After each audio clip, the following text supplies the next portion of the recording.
안녕하세요. 저는 30대 후반의 돌싱입니다. 사람의 인내심이란 모두 그 한계치가 다르다고 생각해요. 작은 것에도 바로 화를 내는 사람이 있는 반면 웬만한 일들은 모두 꾹꾹 참는 사람도 있잖아요. 저는 참을성이 굉장히 많은 사람이라고 남들이 이야기를 하더라고요. 남들에게는 그렇게 보이지만 정작 저는 참을성이 많다기보다는 굳이 크게 신경을 쓰지 않는다에 더 가까운 것 같아요. 수동적인 사람은 아니지만 조금 힘든 부탁을 받아도 왜 나한테 시키냐라는 생각보다는 성취감을 더 느끼는 편이거든요. 그런데 그런 저에게도 참을 수 없는 일이 있더라고요. 그리고 그 일 때문에 저는 이혼을 하게 됐고요. 10년이 넘는 결혼 생활을 뚝 잘라버린 건 아깝다고 생각할 수도 있겠지만 저에게는 속 시원한 일이었어요. 이혼 전에는 저도 어디에나 있는 며느리였어요. 옷가게에서 일하는 남편과 회사원으로 일하는 저는 맞벌이 부부였고 애는 초등학생 아들 하나에 4살 딸이 하나 있었어요. 그리고 남편은 삼형제 중 둘째였죠. 시부와 이혼한 시모는 시골에서 혼자 살고 있었어요. 그런 시모를 챙기는 건 언제나 제 몫이었어요. 솔직히 차로 2시간 거리라 오고 가기 힘들었지만 남들 챙기는 건 다 챙겼어요. 명절, 생일, 특별한 날, 그리고 매달 한 번씩 내려가서 일을 도와드리곤 했죠. 솔직히 새 며느리 중에 저만큼 한 사람도 없었어요. 손이의 형님은 이때쯤엔 이혼을 한 상태였고 손아래의 동서는 저보다 더 멀리 떨어져 있었거든요. 책임감 같은 건 아니었고 그냥 상황이 그렇게 됐고 저도 그런 일들을 나쁘게 생각하지는 않았어요. 친정엄마가 필요할 때 부르는 것처럼 시모도 필요하니까 부른다 싶었거든요. 시부라도 있었으면 또 달랐겠지만 혼자 있는 걸 아니까요. 그리고 그런 시모는 매우 성급한 사람이었죠. 뭐든 시키고 보자는 식인데 정작 제대로 알려주지도 않고 시키려고 하니 꼭 나중에 탈나게 만드는 사람요. 게다가 인식이 아주 옛날 사람이라는 것도 있었어요. 며느리들 고생하는 건 당연하다고 생각하는 점이요. 편하게 앉아 있는 꼴을 못 본다고 해야 하나요? 추석 명절에 새 며느리가 전 부쳐놓고 준비 다 해놓고 믹스 커피라도 한 잔 할라 치면 꼭 그 이야기를 하는 거예요. 앉아 있을 시간이 있으면 나가서 밭이라도 가꿔라. 여자 셋 모여서 할 일 없이 노닥거리는 게 웬 말이냐? 호시절이야 호시절. 어디 며느리가 시모 앞에서 노닥거리며 쉬는 꼴을 보여? 이런 시모의 말투와 행동을 못 버틴 게 첫째 형님이었죠. 시모가 가장 자주 불렀고 마치 시모처럼 부렸다고 하더라고요. 형님의 말로는 우리 집에서 키우는 가축한테도 그렇게 못할 거야. 라더군요. 저도 전에 들은 바라 그게 어떤 건지 몰랐지만 형님이 이혼하고 나서 그 말의 뜻을 이해할 수 있었어요. 시모는 마치 저를 고용된 직원처럼 부려먹더라고요. 아니, 직원이면 편의를 봐주기나 하죠. 이건 뭐 편의조차 없는 일방적인 명령, 화냄, 질책의 연속이랄까요? 솔직히 이때쯤에는 형님의 마음이 100번, 1000번 이해가 가고도 남았어요. 집이 멀어도 시모의 부름은 멈추지 않았죠. 결국 주말마다 저를 부르기 시작하더라고요. 갈 때마다 청소와 밭일을 시키는데 가지 못한다고 하면 그 주 내내 남편을 닥달하는 거예요. 그러면 또 제가 보다 못해 가야 하는 거고요. 남편은 주말 장사가 더 잘 되니 같이 갈 수 없었고 결국 저는 아들과 딸을 친정에 맡겨놓고 시모일 거들러 주말에 시골을 내려갈 수밖에 없었죠. 그날은 제게 냉장고 청소를 맡기더라고요. 일단 안에 있는 내용물을 다 빼내야 하니 김치 냉장고에 고개를 숙여 김치통을 꺼내 들었어요. 생각보다 무거워서 끙끙대고 있다가 한 번에 훌쩍 들어 올렸는데 무게중심을 잃고 뒤로 한 발짝 디뎠어요. 그런데 디딘 곳에 미끄러운 뭔가가 있더라고요. 그걸 밟고 뒤로 넘어진 저는 뒤쪽에 있던 선반에 엉덩이를 부딪히고 말았어요. 그런데 너무 아픈 거예요. 진짜로 눈앞이 번쩍하는 통증에 들고 있던 김치통까지 떨어뜨리고 통증을 줄이기 위해 앞으로 고꾸라지듯 허리를 숙였어요. 엉덩이가 너무 아파서 견딜 수가 없는데 큰 소리에 뛰어온 시모가 한심하다는 얼굴로 쳐다보며 말하더라고요. 일하기 싫어서 요령 피우는 거 봐라. 요새 며느리들은 왜 이렇게 일하기 싫어하는 거냐? 빨랑 안 일어나? 안 아픈 거 다 알아. 어디서 이런 야가 빠진 것들만 데려와가지고는. 그렇게 막말을 던지는데 사실 이때는 화를 낼 상황도 아니었어요. 너무 아파서 정신이 없었거든요. 그런데 그때 제 발 쪽에 있는 수건이 한 장 보였어요. 아까 전에 시모가 청소하라며 던져준 마른 행주였어요.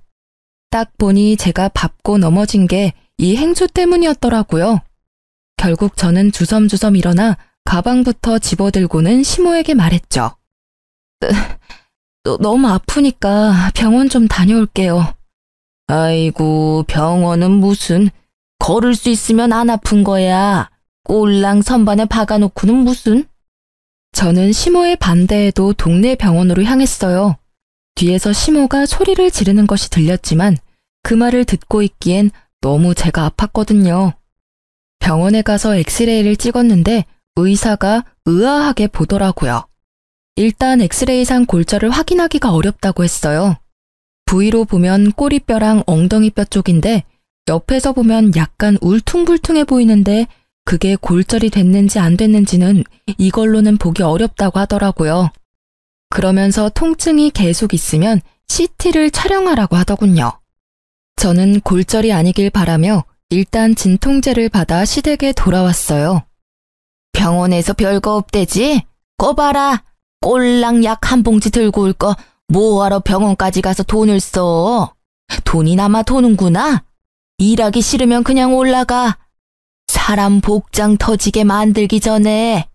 내 자식이지만 어디 가서 저런 것들만 구해오니. 속에서 천불이 나. 그 말에 저는 시모에게 고개로 인사를 하고 차에 타고 집으로 돌아갔어요. 정말로 싸울 힘조차도 없었거든요. 차에서도 앉아있는 내내 엉덩이가 너무 아파서 악셀 브레이크 밟는 것도 힘들었거든요. 그나마 길이 잘 닦여 있어서 덜 힘들었지 만약 길이 험했다면 참지 못하고 내려야 했을지도 몰라요. 그날 저녁에 결국 저는 알아 누웠어요. 엉덩이가 아팠으니 배에 베개를 대고 엎드려 있었죠. 도저히 애를 볼 상황이 안 돼서 애들을 친정에 맡겨두고 혼자 끙끙대고 있는데 저녁 늦게 남편이 왔더라고요. 그런데 오자마자 화부터 내는 게 아니겠어요? 당신 도대체 오늘 무슨 일이 있었길래 엄마가 전화 와서 난리야. 아니, 일 안 하고 싶으면 처음부터 내려가지를 말지. 왜 내려가서 또 이런 성가신 일을 만들어? 엄마 성격 알면서 꼭 이렇게 부스럼을 만들어야 돼? 나 아픈 거 안 보여? 아파서 집에 왔는데 그게 문제야? 게다가 다친 건 어머님 탓이 더 크다고. 나한테 소리치기 전에 제대로 알아보고 소리쳐. 아니 뭘 어떻게 다쳤다고 그렇게 끙끙대? 엄마 말로는 단순 타박이라는데 뭐가 그렇게 아픈데? 엉덩이 크게 부딪히지도 않았다며. 병원도 갔다 왔고 입원하라 소리도 없었다는데 그냥 일 좀만 해주고 오면 될 일 아니야? 아무리 일이 하기 싫다고 해도 이러면 엄마도 빈정상하지. 나 진짜 아프다고 말했지. 그리고 어머님이 수건을 밑에 던지지만 않았어도 내가 그거 밟고 넘어지는 일은 없었을 거라고. 넘어진 게 내 탓이니?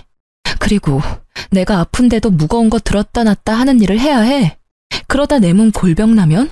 애들은 누가 보고 일은 어떻게 해? 남편은 제 이야기에도 전혀 공감하지 않더라고요. 딱 보니 제가 단순 타박이라는 생각 때문에 더 쉽게 보는 것 같더라고요. 그런데 통증이 전혀 가시질 않고 더 심해져서 결국은 다음날 병원을 방문하게 됐어요. CT를 찍었더니 청골이라는 엉덩이 뼈가 골절이 돼서 앞뒤로 갈라져 있더라고요. 병원에서는 입원을 해도 고정 같은 건 못하고 하루 한 번 물리치료는 받을 수 있다고 하더라고요. 아플 때 진통제 정도 놔주고요. 다른 부위면 깁스를 하거나 수술을 할 텐데 엉덩이 뼈는 그냥 그대로 낫게 두는 수밖에 없다고 하더라고요. 입원을 하겠냐는 말에 어차피 안정을 취해야 한다면 집에서 약이나 먹으면서 요양하겠다고 했어요. 의사에게 물리치료는 한 번씩 나와서 받으라는 이야기를 듣고 집에 와서 쉬고 있었어요. 그런데 너무 아파서 집안일을 할 수가 없었어요. 움직이면 통증이 더 심해져서 무리더라고요. 결국 애 하원도 남편에게 부탁했죠. 그런데 남편은 엄청 툴툴대며 집에 오더라고요. 아직도 꾀병이야? 알겠어. 당신 아픈 거 알겠으니까 그만 좀 해. 집안일도 안 해놓고 애는 나한테 맡기고 이쯤하면 되는 거 아니야? 무슨 시위를 이따위로 하는 건데? 시위? 남편의 말에 저도 말이 곱게 나갈 리가 없었죠. 말보다는 보는 게 더 빠를 것 같아서 제가 찍어온 CT 사진을 보여줬어요. 이래도 내가 꾀병이야? 엉덩이 뼈가 찢어져서 앞뒤로 갈렸는데 뭐? 꾀병? 최소 한 달은 쉬어야 한대. 입원하라는데 그냥 왔거든? 그걸 보는 남편의 입은 열리지 않더라고요. 아니, 뼈가 앞뒤로 갈라져서 앉지도 서지도 못하는데 일을 할 수 있었겠어? 진짜 실망이다, 당신. 어떻게 아프다는 마누라 병원 데리고 갈 생각은 하지도 않고 도리어 꾀병이라며 탓을 해? 진짜 부서진 건지 몰랐잖아. 미안해. 남편이 멋쩍은 얼굴로 사과를 하는 그때 남편의 전화가 울렸어요. 시모였죠. 남편은 의뢰하던 대로 스피커폰으로 전화를 받았고요. 애미한테 이번 주말에 집에 와서 일 좀 거들라고 해라. 저번 주에 그렇게 해놓고 가서는 집이 엉망진창이야. 지가 싸지른 건 치워야지. 가란다고 홀라당 집으로 가. 어디 버르장머리 없이. 어머니, 안사람 집에 못 가요. 엉덩이 뼈 골절됐대요. 어디서 거짓말이야? 꼴랑 그렇게 넘어진 걸로 엉덩이 뼈가 부러지면 내 뼈는 남아나지도 않았어. 일하기 싫어서 관두라 그래. 우리 집에 그렇게 요령 피우는 며느리는 필요 없다. 진짜 골절이에요. CT 찍었는데 앞뒤로 갈렸더라고요. 그러니까 어머니, 당분간은 이 사람 말고 다른 며느리 부르세요. 남편의 간곡한 말에도 시모는 의심이 되는지 다음날 집에 왔더라고요. 또 누워있냐? 뭐가 그렇게 아파서 누워있어? 시어머니 오셨으면 발딱발딱 일어나서 맞이해도 모자랄 판에. 어머님, 제가 골절이라고 들으셨잖아요. 못 믿어서 오신 거면 의사 선생님한테 가서 확인하세요. 그러지 않아도 물리치료하러 가야 되니까요. 결국 의사의 이야기를 듣고서야 시모는 조용해지더라고요. 그렇게 집으로 왔는데 남편이 시모에게 전화했더라고요. 집에 오셨으니 집안일 좀 해주고 가시라고. 결국 시모는 씩씩대며 집안일을 해놓고 이틀 뒤에 가셨어요. 시모가 던진 수건 한 장에 넘어지게 됐으니 저한테 뭐라 말은 못하셨죠.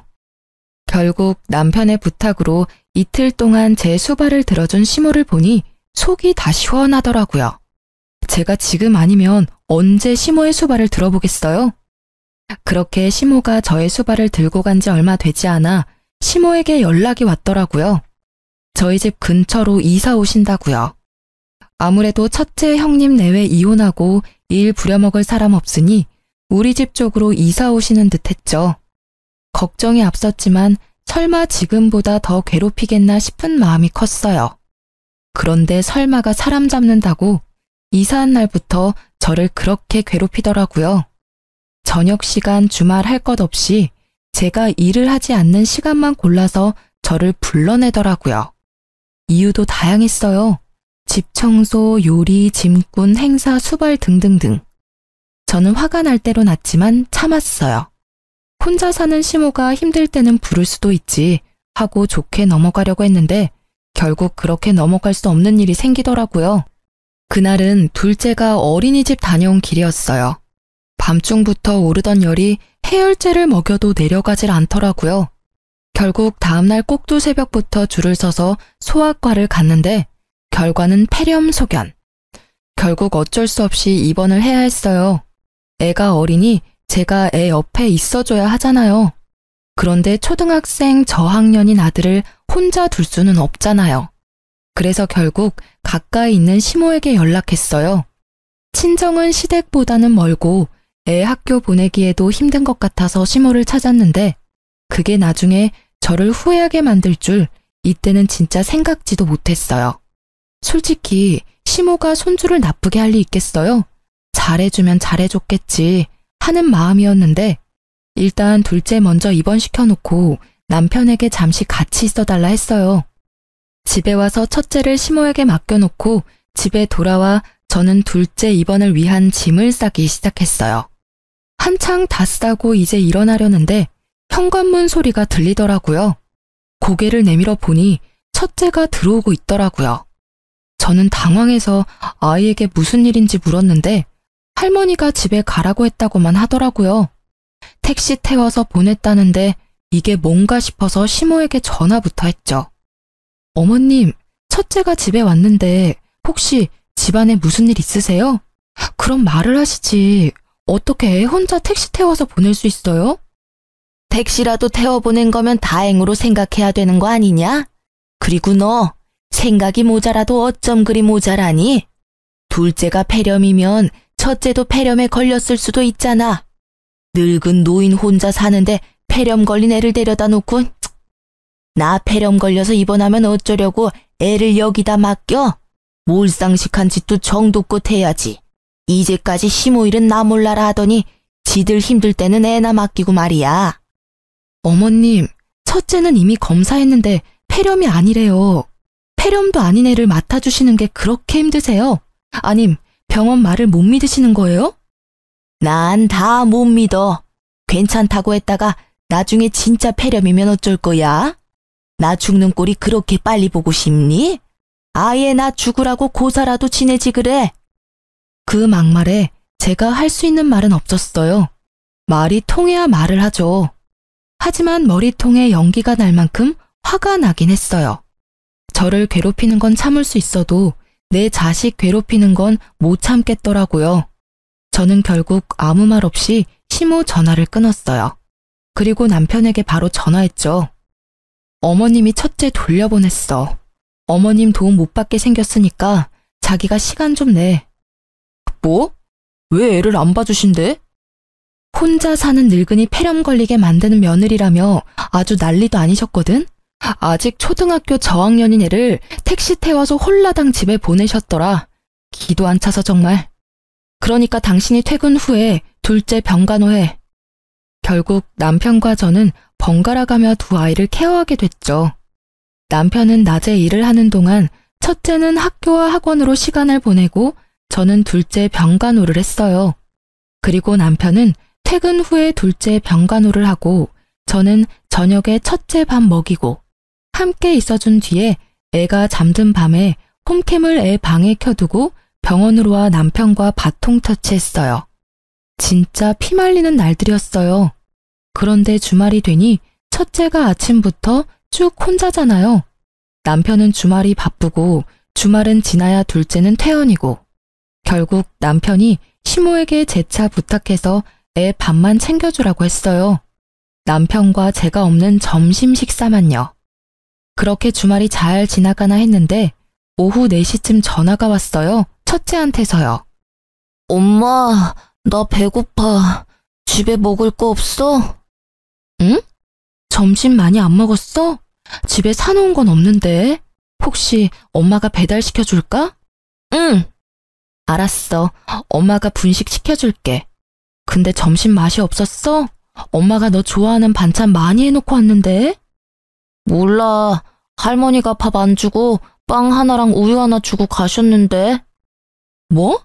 식사를 안 챙겨주셨다고? 냉장고에 반찬 가득 넣어놨는데? 그거 안 차려주셨어? 몰라. 난 방 안에 있었어. 할머니가 빵이랑 우유 주면서 나더러 방에서 나오지 말라고 했어. 할머니 계시는 동안에는 절대로 방문 밖에 나오지 말라고. 병균 옮기면 할머니한테 혼날 거라고. 그래서 계속 방 안에 있었는데 너무 배가 고파서. 할머니가 너한테 진짜 그렇게 이야기했어? 저는 경악을 금치 못했어요. 세상에 어느 할머니가 친손주를 병균 취급을 해요?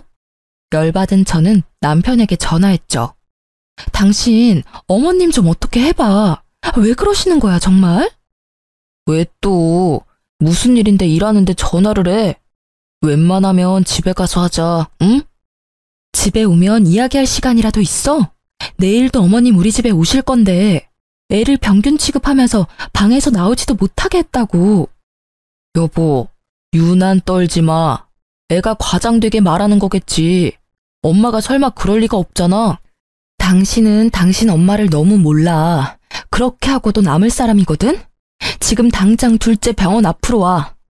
지금 일하는데 어떻게 가냐고. 말이 되는 소리를 해. 애가 아파서 병원에 입원했는데 왜 일을 못 봐줘? 당신 혼자 일하는 거 아니잖아. 다른 일에는 다른 직원한테 부탁해서 잘도 빠져나오더니 애 아플 때는 왜 못해? 결국 제 말에 남편은 투덜거리며 병원까지 왔더라고요. 저는 그 길로 집으로 갔어요. 첫째 아들이 덩그러니 거실에 앉아서 TV를 보고 있더라고요. 괜찮은가 싶은 마음도 잠시 아들이 몰래 눈물을 훔치더라고요. 아들, 울었어?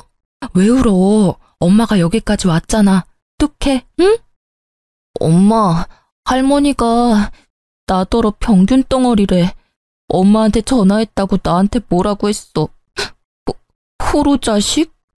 근데 그게 무슨 뜻이야? 그건 나쁜 말이야. 할머니들이 가끔씩 쓰는 말인데 너는 몰라도 되는 말이야. 그리고 또 뭐라고 하셨는데? 나한테 싸가지 없는 건 엄마 닮았다고 했어. 근데 싸가지는 뭐야? 부글부글 끓어오르는 속을 꾸역꾸역 눌러 담으며 최대한 아들에게 상냥하게 말했어요.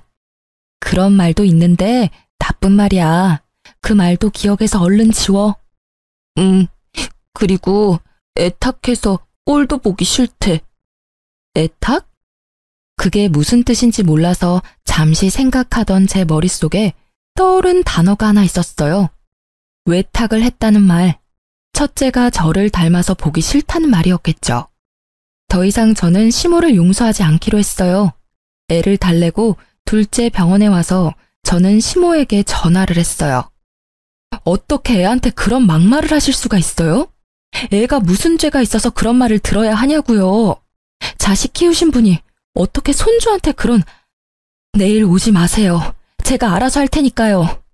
그런다고 누가 무서워할 줄 아니? 그리고 내가 못할 말했어? 걔가 병균을 가지고 있으니까 병균이라고 한 거고 널 닮아서 외탁했다고 한 거지. 그나저나 그 애미나 그 자식이나 똑같네. 그걸 또 그새 너한테 일러 바쳤어? 이러니 내가 정이 안 가지. 알겠어요. 정 안 가는 손주 볼 일 없으실 테니까 내일부터 오지 마세요. 그리고 주말에도 저 부르지 마세요. 안 갈 거니까요. 싸가지 없고 꼴 보기 싫은 며느리 싫으시잖아요. 그러니까 부르지 마세요. 부르려면 어머님 아드님이나 부르세요. 그렇게 말하고 전화를 탁 끊었죠. 그리고 시모의 모든 연락을 무시했어요. 그런데 몇 달이 지났을까요? 남편이 시모가 다쳤다고 하더라고요. 계단에서 내려오다가 발목 뼈가 골절이 됐다고 하더라고요. 입원하라는 거 안 하고 집에서 있는다길래 저는 기회다 싶었어요. 남편이 좀 가달라고 하길래 알겠다고 하고 시댁에 내려갔어요. 그리고 제가 뭘 했는지 아세요? 아무것도 안 했어요. 시모가 밥을 차리라는데도 밥 안 차리고 혼자 사온 거 먹고 시모가 화를 내는데도 들은 척 하지도 않았어요. 결국 시모가 열이 받아서 저에게 소리를 꽥 지르더라고요. 너 뭐하러 왔어? 내가 아파서 아무것도 못하는데 여기 와서 나 염장 지르려고 왔냐? 복창 터지게 만들 일 있어? 어머님, 그래서 밥 드시라고 빵 드렸잖아요. 맛있게 드세요. 저희 아들한테도 그렇게 하셨잖아요. 그대로 해주고 있는데 뭐가 그렇게 화가 나세요? 싫으시면 그냥 다른 며느리 부르세요. 내가 못 부를 줄 아냐? 너 이러는 거 내가 아들한테 다 이야기할 거야. 너네 이혼하도록 만들어줄 거라고. 이 나쁜 것. 어디서 이런 짓을 해? 아픈 사람을 데리고? 마음대로 하세요. 어차피 첫째 며느리는 어머님 성화에 못 이겨서 이미 이혼했고 막내 며느리도 척치고 살고 계시잖아요. 아들 셋에 두 며느리가 담을 쌓았는데 곧 저도 담 쌓고 지내게 생겼네요. 제 말에도 시모는 당당한 표정으로 남편에게 전화를 걸더라고요. 스피커폰으로요. 예, 너 이리 와라. 네 마누라 어떻게 좀 해. 나 아파서 수발 들러 와놓고는 꼴랑 빵 한 쪼가리 주고는 밥 먹으란다.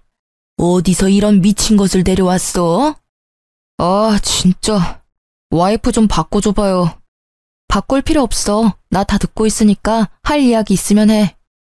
당신 도대체 거기까지 왜 간 거야? 갔으면 엄마 수발 좀 잘 들어줘. 왜 매번 이렇게 싸우는데? 이거 당신한테도 문제 있는 거라고. 그리고 엄마가 좀 떽떽거렸다고 당신까지 똑같이 굴면 어떡해? 윗사람한테 그렇게까지 하는 거 아니야. 그래, 당신도 똑같네. 그 어미의 그 자식이라더니. 내가 내 자식이랑 닮은 것처럼 당신도 당신 어머님이랑 닮은 건 당연하겠지. 나는 당신 엄마보다 내 자식이 더 소중하거든?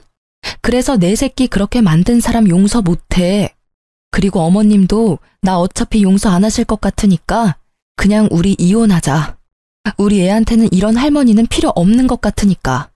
이혼하자고 이야기하면 벌벌 떨 줄 알았니? 차라리 잘 됐어. 야, 나도 이런 며느리 필요 없으니까 얼른 이혼해라. 꼴도 보기 싫은 것. 어디서 당당하게 머리 쳐들고 있어? 그 꼴을 보니 첫째 형님이 이혼했을 때가 생각나더라고요. 방귀 낀 놈이 성낸다고 딱 그 꼴이잖아요. 제 탓으로 자식들 이혼하게 만든 거 생각도 못하고. 이혼을 선언한 후 저는 애들 둘과 함께 친정으로 돌아왔어요. 남편과의 집은 반씩 부담해서 마련한 거였기에 남편에게는 시세의 반을 돌려달라고 말했어요. 남편은 싫다고 하더라고요. 그래서 이혼 소송으로 재산 분할하겠다고 말했죠. 그리고 양육권, 친권 모조리 제가 가져온다고 했어요. 시모의 행동으로는 애들이 상처받을 게 뻔하니까요. 애들 물건까지 싹 다 들고 나온 것을 확인한 남편이 그제야 제가 진심이란 걸 깨달은 모양이더라고요. 이혼하잔 말이 겁주려고 내뱉은 말이 아니란 걸 이제 알았나 봐요. 설 명절이 다가오는데도 제가 집에 들어가지 않자 그제야 친정으로 찾아왔어요. 당신 진짜 이혼할 거야? 다시 생각해봐. 애들은 어쩔 건데? 당신 혼자 애들 키울 수 있어? 그거 여간에서는 못하는 일이라고. 이혼은 좀 아니잖아. 늙은 노인이 하는 말에 그렇게 휘둘릴 필요 있어? 나는 이미 당신 어머님한테 실망했어. 그리고 어머님 편만 드는 당신한테도 실망한 지 오래됐지. 나는 나 괴롭히는 건 참을 수 있어. 이제껏 잘 참았으니까. 그런데 내 자식한테 모질게 대하는 건 절대 못 참아. 어떻게 친할머니가 손주한테 그런 행동을 해?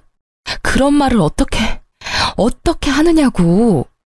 그거야 어머니가 잘못했지. 그래도 그걸 굳이 곧대로 받아들이는 것도 좀. 내가 받아들여야 하는 거였으면 흘려들었겠지. 근데 애잖아. 애는 무슨 죄가 있어서 그런 소리 듣고 상처받아야 하는데. 결국 제 말에 할 말이 없어진 남편이 입을 꾹 다물더라고요. 그때 제 폰으로 연락이 왔어요. 저는 전화를 받았죠. 형님, 저 막내예요. 혹시 이번 설에 어떻게 하실 거예요? 오실 수 있어요? 미안해 동서. 나 이혼하기로 했어. 이제 그 집안 사람 아니니까 설에 내려가는 건 알아서 결정해야 될 것 같아. 어머님이랑 무슨 일 있으셨죠? 저 진짜 미치겠어요. 형님이 없으니까 저한테 매일같이 전화 오셔서 며느리 잘못 봤다면서 늙은 노모 모시지도 않는다고 난리를 치시느라. 동서한테만 그러면 다행일 거야. 나는 진짜 우리 첫째한테 한 거 생각하면. 저도 이제 연락 끊어야 할까 봐요. 저번에 혹시나 싶어 한번 시골 갔는데 아침부터 저녁까지 일을 시키는데 밥도 제대로 안 주시는 거 있죠? 우리 친정에서는 남편 오면 닭부터 전복까지 몸에 좋은 거에다가 먹이기 바쁜데 전 밥도 못 얻어먹고 일만 하다 올라오잖아요. 그러니 말이야. 어쨌든 난 앞으로 쭉 그 노인네 보러는 안 가. 이혼할 거니까. 결국 그렇게 되네요. 첫째 형님부터 둘째 형님까지. 저도 올해부터는 시댁 안 가야겠어요. 어머님한테 당한 거 생각하면. 그렇게 전화를 끊고 나자 이번에는 시모에게 전화가 오더라고요. 전화를 받지 않으려니 눈앞에 있는 남편이 훤히 보여 차라리 전화를 받고 제 의지를 보이는 게 낫다고 생각했어요. 네. 그래, 너 이번 설에 내려오너라. 네가 잘못한 거는 내가 다 덮어줄 테니까 어차피 이혼하고 나가봐야 너만 고생 아니냐?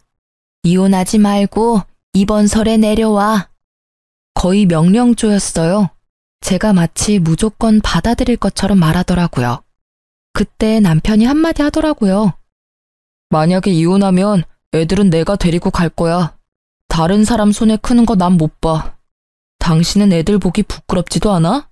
어떻게 애들 할머니랑 싸우고 이혼한다고 할 수가 있어? 시어머니한테 못하는 것도 자랑이야?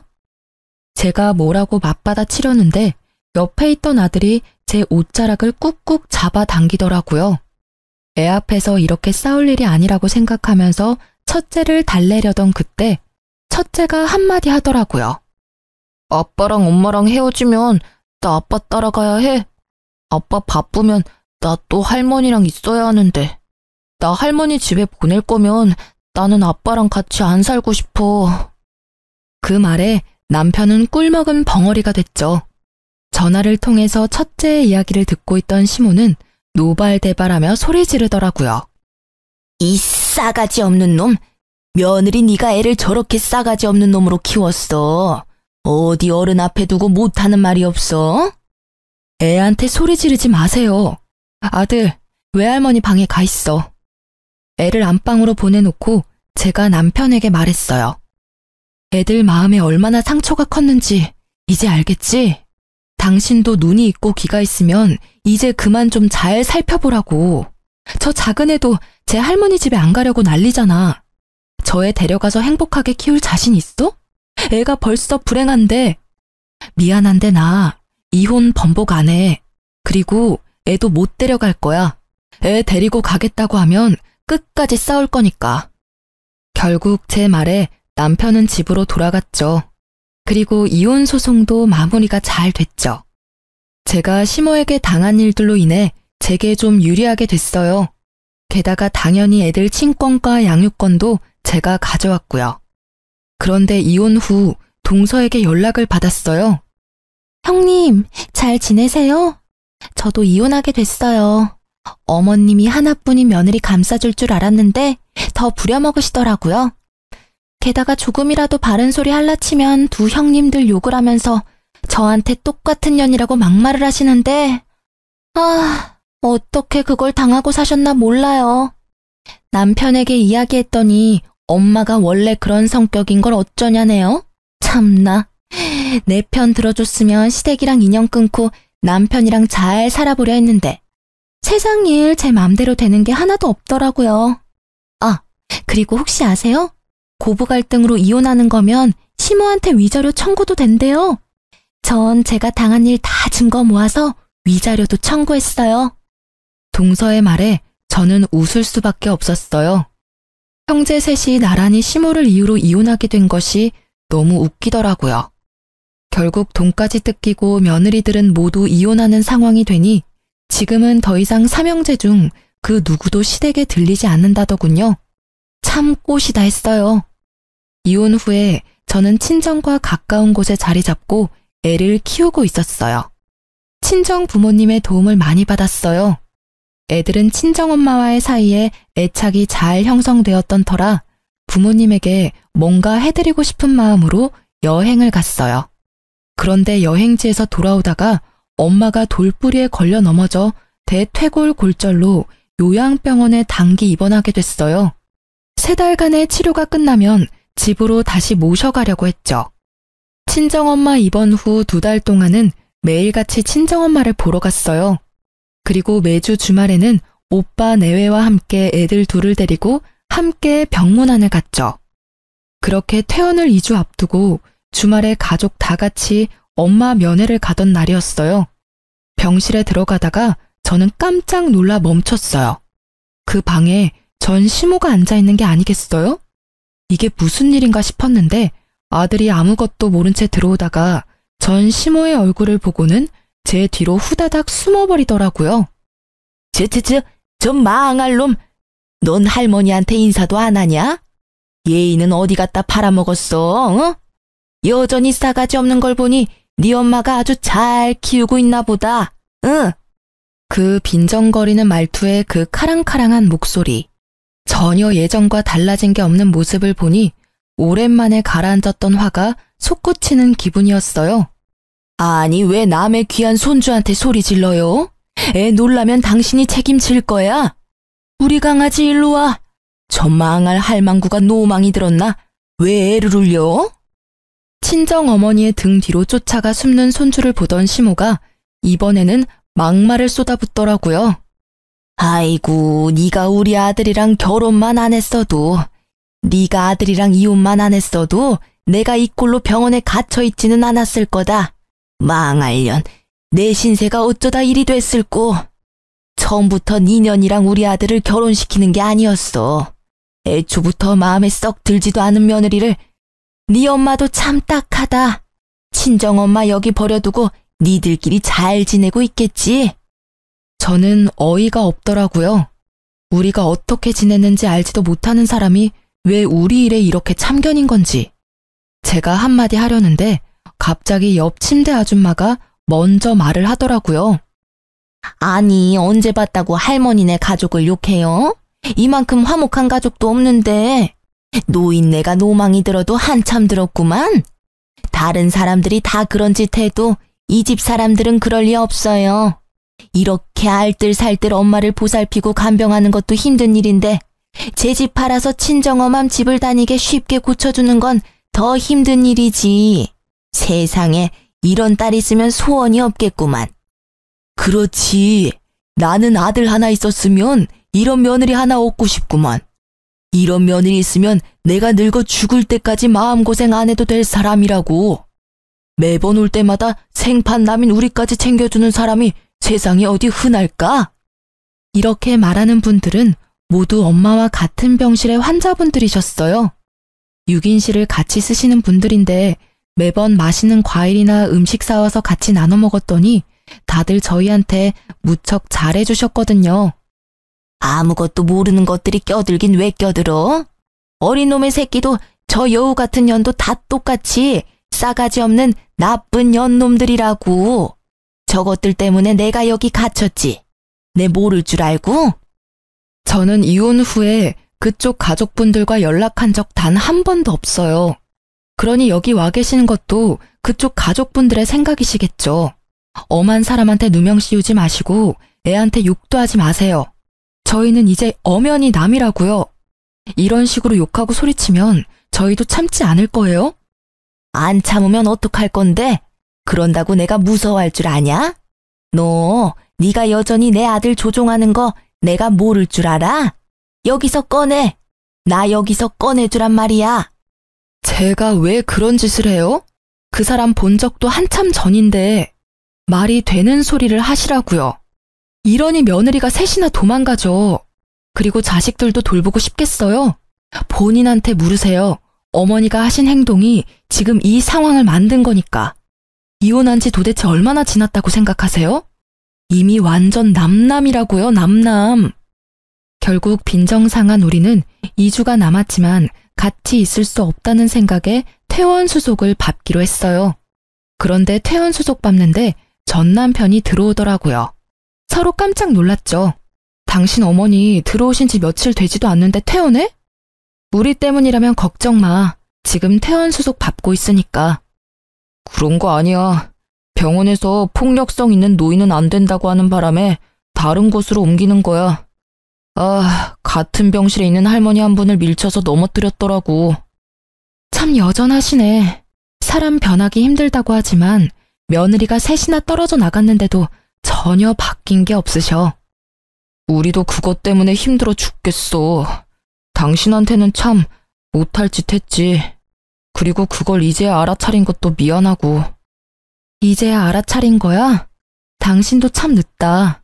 어떻게 이런 사태를 여태껏 모를 수가 있어? 그래도 이렇게 알아차린 것도 다행이지. 당신이 당신 엄마 편들 때 모습을 생각하면 이런 결과는 참 놀랄만한 일이긴 해. 큰형이 재혼하려는 문제 때문에 알게 됐어, 우리도. 형 재혼하려고 여자 데리고 왔는데 그 형수님 될 분도 예전 형수님처럼 엄청 부려먹으려고 하셨나 봐. 근데 그 형수님도 보통 분은 아니라서 결국 엄마랑 연 안 끊을 거면 자기랑 끊어야 한다고 하는 바람에 형도 재혼에 다시 실패했거든. 그러고 나서 형이 나서서 어머니 어떻게든 해야 한다고 하더라고. 이런 식이면 우리 셋 중에 그 누구도 재혼에 성공하지 못할 거라고 말이야. 솔직히 우리 형제 전부 다 그때쯤에는 다들 눈을 뜬 거지. 어떤 게 좋을까 고민했는데 삼형제 중 누구도 어머니를 맡으려는 사람이 없어서 결국에는 어머니 집 처분하고 돌아가실 때까지 요양원에서 모시자라는 결론이 됐고, 전 남편은 부끄러운 건지 괴로운 건지 연신 얼굴을 쓸어내리며 말하더라고요. 하긴 저런 상태의 사람을 집에서 케어하긴 힘들 테니까. 제가 사무실 밖에 있는 전시모를 힐끔 쳐다보며 말했어요. 전시모는 애먼 사람을 붙잡으며 화를 내고 있더라고요. 전화도 안 받고 병문안 한 번도 안 오던 놈. 네가 자식이야? 나 집에 갈란다. 집으로 보내줘. 왜 나를 여기다 처박아 놓냐고. 여태껏 우리 탓, 이제는 없는 며느리 탓만 하셔. 그때 당신 말 들었으면 우리가 헤어질 일도 없었을 텐데. 그땐 내가 왜 그랬는지. 후회하지 마. 난 지금 잘 살고 있어. 당신도 앞으로 잘 살아. 그때 한 당신 선택이 지금 당신을 만든 거니까. 나한테도 과거 이야기 꺼내지 말고. 전시모가 어떻게 살아왔는지 눈에 훤하더라고요. 사람을 칼같이 쳐내며 좋으실 대로 살아오셨으니 옆에 버틸 사람이 없는 거겠죠. 그렇게 시모가 사무실 밖에서 집에 가고 싶다고 외쳤지만 결국 다음 목적지는 다른 요양원이더라고요. 마지막까지 시모는 자기 잘못을 모르더라고요. 아들들에게 배신당한 것을 이제는 없는 며느리 탓을 하는 걸 보니 말이에요. 집도 처분당해서 나가더라도 갈 곳이 없을 텐데 저리 집에 가자고 용을 쓰다니. 그 집에는 더 이상 자신을 그리워할 사람이 아무도 없다는 걸 아직까지 믿지 못하더라고요. 그렇게 전 남편과의 짧은 재회 후 저는 다시 일상으로 돌아갔어요. 아이 둘은 제법 컸고 재혼 생각은 아직 없지만 좋은 만남을 이어갈 사람도 생겼어요. 그렇지만 어떤 이유에서건 제 아이들을 상처받게 할 사람들과는 인연을 맺고 싶지 않은 게 제 마음이에요. 친할머니에게조차 남보다 못한 취급을 받은 아이들에게 더 이상 상처를 주고 싶지 않아서 남들보다 더 신중해질 수밖에 없더라고요. 제가 제 삶을 찾아가는 건 아마 아이들이 지들 인생을 찾아 독립을 하고 난 뒤일 거예요. 어떤 사람들은 그게 늦다고 생각할지 모르겠지만 저에게는 그게 제일 좋은 선택이라는 생각이 들거든요. 이렇게 글을 쓰고 보니 저도 참 순탄치만은 않은 인생을 살아왔다는 걸 실감하게 되네요. 누가 이런 경험을 할 수 있겠어요? 물론 돈 주고도 하고 싶지 않을 경험이긴 하지만 3명의 며느리를 이혼시키는 시모라니. 예전에는 치가 떨릴 만큼 싫었는데 지금은 참 대단한 사람이라는 생각이 들어요. 어떻게 살아오면 그런 사람으로 완성되는 건지. 이 글을 쓰면서 예전의 일들을 꺼내보는 것은 그리 즐거운 일은 아니었지만 이왕 꺼낸 김에 이 글을 읽는 분들이 함께 욕하고 화내주시면 제게 큰 위로가 될 것 같아요.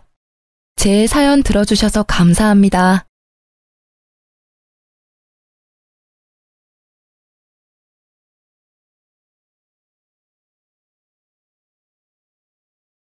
안녕하세요. 저는 30대 중반의 돌싱이에요. 제가 이렇게 사연글을 작성하게 된 건 기가 막히고 욕도 나오는 제 이혼 과정 때문인데요. 정말 세상에 믿을 놈 하나 없다는 교훈을 비싼 값을 치르고 톡톡히 배웠다고 생각해요. 저희 집은 부자는 아니었지만 부족함 없이 자랐어요. 풍족하게 컸다기보다는 외동딸이라 아버지가 이것저것 다 챙겨주셨으니 제 딴에는 부족함 없이 컸다고 생각해요. 그런 저에게 부족한 게 있다면 그건 엄마의 존재였죠. 그리고 그건 제가 작은 결혼식을 생각하게 된 계기가 됐어요. 아버지를 혼주석에 혼자 앉히고 싶지 않았고 어머니의 빈자리를 실감하고 싶지도 않았으니까요.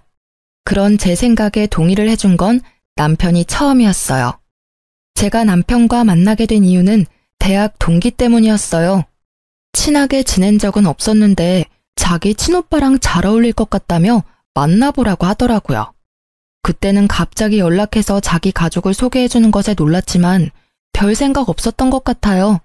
그때 좀 더 주의를 기울였어야 하는 건데. 어쨌든 그렇게 동창의 소개로 그녀의 오빠를 만나게 됐고, 우리가 같은 회사에서 일한다는 우연이 겹치며 저희 사이는 마치 운명 같은 것이 있다고 믿게 됐어요. 비밀리에 사내 커플이 되어 만나는 건 무척 재미있었어요. 그리고 그 사람은 저처럼 작은 결혼식이라는 것에 크게 공감해 주었고, 자기도 원한다면 그런 작고 아기자기한 결혼식을 하고 싶다고 했죠. 그렇게 가까워진 저희는 결혼을 하게 됐어요. 가족들과 친구들만 불러서 소박하게 한 결혼. 시댁 식구들도 너무나 좋아해 줬어요. 우리는 축의금 같은 건 필요 없다. 이렇게 프라이빗하게 하니 너희한테 집중할 수 있어서 좋다. 그런 이야기를 시모가 했죠. 그 당시 제가 시댁에 받은 인상은 이런 푸근함과 이상할 정도로 허세와 허영이 있다는 점이었어요. 그리고 그런 점 때문인지 저와 친정아버지에게 손을 벌리는 일이 종종 있었어요. 적은 액수부터 시작해서 몇백씩 큰 액수까지. 그래도 신경 안 썼어요. 어차피 다 우리한테 돌아올 거라는 생각이었으니까요. 남편은 무척 잘해줬어요. 우리 사이에 아이가 없다는 게 조금 문제이긴 했지만, 아직 결혼 생활한 지 길지 않으니 곧 생길 거라는 믿음도 있었죠. 다정하고 상냥하고 나를 공주처럼 대해주는 남편에게 단점이랄 게 있다면 바로 친구가 많다는 것과 여전히 비밀 연애를 좋아한다는 것이었죠. 저와 있을 때는 저에게 집중하던 남편은 친구가 불러 나가기만 하면 연락이 뚝 끊겨 제 걱정을 사고는 했죠. 그리고 회사에 결혼한 사람이 같은 회사 사람이라고 밝히고 싶었는데 남편이 그걸 못하게 하더라고요. 직원들을 초대하지 않은 결혼식이라 제 동기들과 상사들은 제가 결혼한 것을 나중에 알게 됐거든요. 그리고 그 상대방이 우리 회사 사람이라는 건 아무도 모르고 있었고요. 남편은 집 주소를 시댁 본가로 적어서 제출했기 때문에 알아채는 사람이 없었어요. 그때는 이런 주도면밀한 점이 그냥 사내 연애의 불편함 때문인 줄 알았는데 나중에 알고 보니 그게 아니었더라고요. 그렇게 1년쯤 결혼 기간을 유지하고 있었는데 그 사건이 제게 일어났어요. 남편이 며칠 전부터 폰으로 시계를 하나 찾아보고 있더라고요. 슬쩍 보니 비싼 브랜드는 아니었지만 신경이 쓰이는지 내내 보고 있더라고요. 사고 싶은 건가? 하는 생각으로 가만히 떠올리니 곧 결혼기념일이 다가오더라고요. 저는 남편이 원하는데 사지 못하는 것처럼 보여 제가 사주기로 마음먹었어요. 그래서 몰래 남편이 보던 시계의 모델명을 알아낸 뒤 저도 여러 SNS로 그 시계를 검색해봤어요. 착용한 사진이라던가 금액대가 괜찮은지, 그리고 쓸만하고 하자는 없는지. 그렇게 사람들이 올린 사진들을 보는데 아주 작은 한순간 제 눈을 사로잡은 사진이 하나 있더라고요. 사진을 착용한 한 남성의 사진이었는데 얼굴은 나오지 않았고 상체만 나온 사진이었죠. 그 남자의 손에는 시계를 차고 앉아 있었어요. 그런데 그 옷이 묘하게 익숙하더라고요. 넥타이나 정장의 조합이 눈에 익었어요. 그렇지만 중요한 건 따로 있었어요. 사진의 남성은 왼손에 시계를 차고 검지를 들어올린 포즈였는데 손가락에 있는 점이 남편과 똑같더라고요. 손가락 점은 흔한 것도 아니고 모양과 크기까지 비슷하니 저도 당황스러웠어요. 작은 점이었으면 찍히지 않았을 테지만 생각보다 큰 점이라 선명하게 찍혀 있더라고요. 저는 순간 당황해서 그 사진을 올린 게시자의 SNS를 타고 들어갔어요. 그런데 사진 아래 적힌 문구가 더 신경 쓰였어요. 사랑하는 사람, 내 사람. 이 게시자의 다른 사진을 뒤져봤지만 크게 건질 게 없더라고요. 사람이 나온 건 딱 그 사진뿐이었으니까요. 일단 그 사진을 캡처해서 몇 번이고 뜯어봤어요. 이게 진짜 남편일까 하는 생각이 들었죠. 아닐 거야 하는 마음이 더 컸어요. 이 시계가 남편에게는 없어 남편은 가지고 싶어서 찾고 있는데 착용 컷이라니 아니겠지 하는 제 생각은 그날 저녁 여지없이 흔들렸어요. 남편이 그 시계와 똑같은 시계를 왼쪽 손목에 차고 왔더라고요. 여보, 그거 처음 보는 시계인데? 예쁘다. 얼마 주고 샀어? 이거 친구가 선물로 사준 거야. 저번에 생일 때 못 만나서 못 줬다고 이제야 나한테 선물로 주더라고. 어때? 괜찮아? 예쁘네. 근데 이거 언제 받은 거야? 어제까지는 안 보이던데. 3일 전에 받았어. 나 약속 있어서 나갔잖아. 그때 친구가 줬어. 3일 전. 그 사진이 찍힌 날짜였어요. 딱 당일이었죠. 저는 직접적으로 남편에게 묻기로 했어요. 그런데 혹시 이 사진에 있는 사람 당신 아냐? 제가 처음에 사진을 보여주니 남편이 순간 멈칫하더라고요. 사진을 유심히 보더니 웃으며 말하더라고요. 나? 이런 사진 찍은 기억이 없는데? 나 아닐 거야. 옷만 비슷한 다른 사람이겠지. 슬쩍 발을 빼려는 모습이 보여 저는 더 적극적으로 추궁했어요. 근데 이 점을 보고도 비슷한 사람이라고 말할 수 있어? 이거 누가 봐도 당신 점이잖아. 왜 거짓말을 해? 내가 내 입으로 이걸 말하게 만드냐고.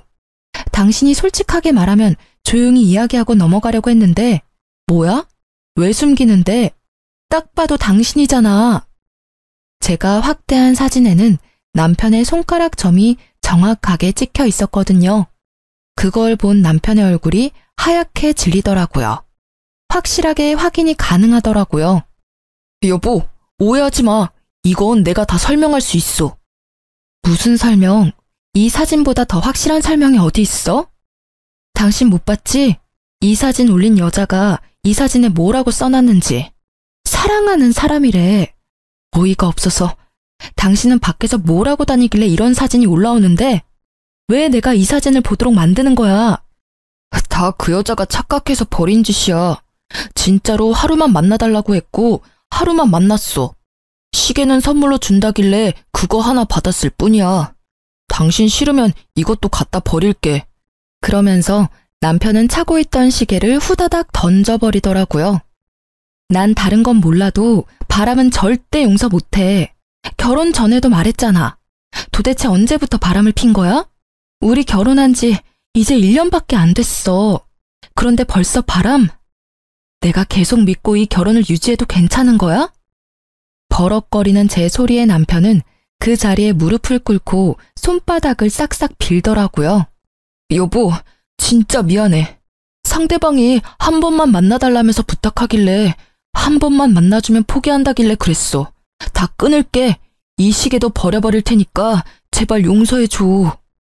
과장된 모습이 실소를 나오도록 만들었지만 정말로 나와 헤어지고 싶은 생각은 없구나 하는 생각이 들었어요. 이혼하기 싫으면 그 여자랑 관계 당장 끊어. 내가 보는 앞에서 헤어지자고 이야기하고. 남편은 후다닥 폰을 꺼내더니 문자를 작성하더라고요. 우리 그만하자. 앞으로 연락하지 마. 나한테는 와이프뿐이야. 그 문자를 보여주며 눈앞에서 보내더라고요. 그거 하나로 믿기는 힘들었죠. 그렇지만 남편은 제가 용서해준 그날부터 제게 엄청 잘해주기 시작했어요. 일찍 집에 들어오고 어디 놀러 가지도 않고요. 또 친구도 만나러 가지 않았죠. 가끔 혼자서 시댁에 다녀올 때도 있었는데 그럴 때는 시댁에서 연락을 줬어요. 그러니 다른 사람 만날 틈이 없었어요. 그쯤 되니 냉랭했던 제 마음도 조금은 풀렸어요.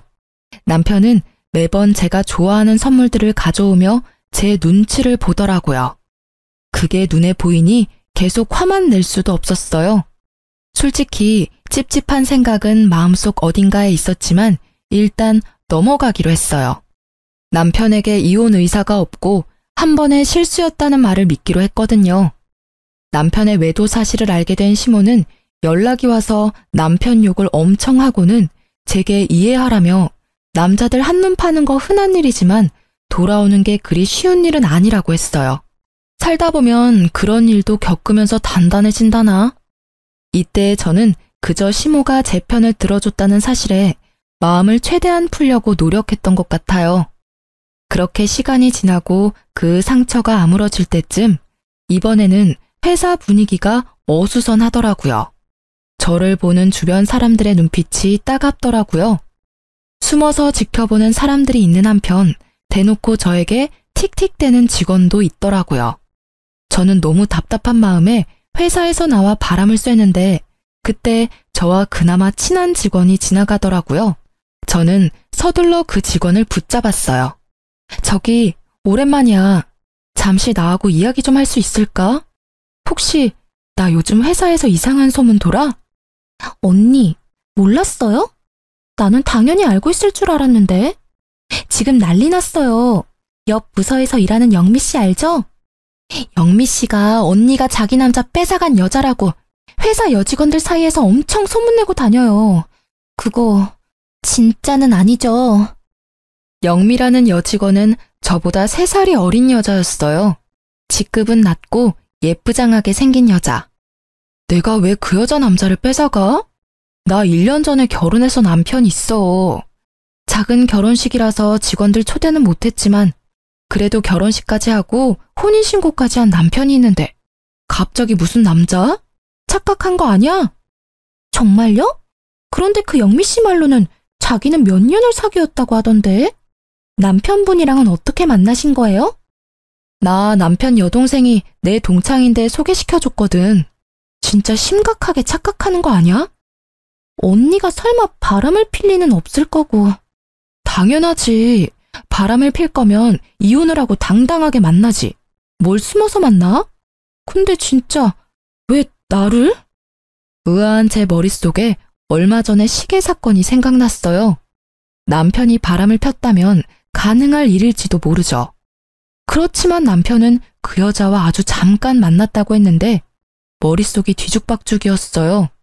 도대체 영미 씨는 왜 제가 자기 남자를 뺏어갔다고 하는 걸까요? 그 의문을 풀기 위해 저는 영미 씨를 직접 찾아갔어요. 제가 뭔가 알아야 답을 해줄 수 있을 테니까요. 그런데 그 여직원의 친구들이 저를 막더라고요. 마치 제가 그 여직원에게 화를 내러 온 것처럼 굴더라고요. 이 사람들의 머릿속에 제 이미지가 어떻게 정착되어 있는지 잘 알겠더라고요. 여기는 왜 오셨어요? 제 동기한테 화내러 오신 거면 저하고 이야기해요. 얘는 마음이 어려서 말도 제대로 못하니까요. 그래요. 솔직히 지금 저는 제 입장이 이해가 안 가요. 전 바람을 핀 적도 없고 남의 남자를 뺏은 적도 없어요. 동기분이 빼앗긴 남자가 누군지를 알려줘야 제가 맞다 아니다 말을 해줄 수 있잖아요. 도대체 누구를 말씀하시는 거예요? 정말 뻔뻔하시네요. 지금 그쪽 분이랑 결혼한 그 남편분이 제 동기의 오래된 남자친구였다고요. 갑자기 튀어나와서 돈으로 남자를 꼬시고는 두 사람 강제로 불륜처럼 만들었다면서요? 어떻게 순수하게 사랑하는 한 커플을 순식간에 불륜으로 만들 수가 있어요? 그러니까 두 사람이 사귀고 있는데 제가 끼어들어서 지금 제 남편을 빼앗았다는 말인가요? 그런데 그 말이 이상한 게 먼저 만났고 서로 좋아하면 결혼을 했으면 되잖아요. 그럼 제가 유부남을 꼬실 일은 없었을 텐데요. 저는 분명히 미혼이라는 제 남편을 남편의 여동생인 제 동창에게 소개받았거든요. 그건 그쪽의 일방적인 주장이잖아요. 유부남을 꼬신 건 아니지만 남의 남자 꼬신 건 맞는 말이잖아요. 그리고 가해자가 이렇게 피해자 찾아오는 거 문제 있다고 생각하거든요. 뒤쪽에 다른 동료들에게 보호받고 있는 영미라는 직원은 쪼그려 앉아 다른 사람의 품 안에서 부들부들 떨고 있더라고요. 이 여직원은 자기가 피해자고 저는 가해자라는 프레임을 이미 확실하게 만들어뒀더라고요. 기가 찬 제가 더 이야기를 하고 싶었지만 상황이 좋지 않아 포기했어요. 그리고 집에 돌아와 남편에게 물어보기로 했죠.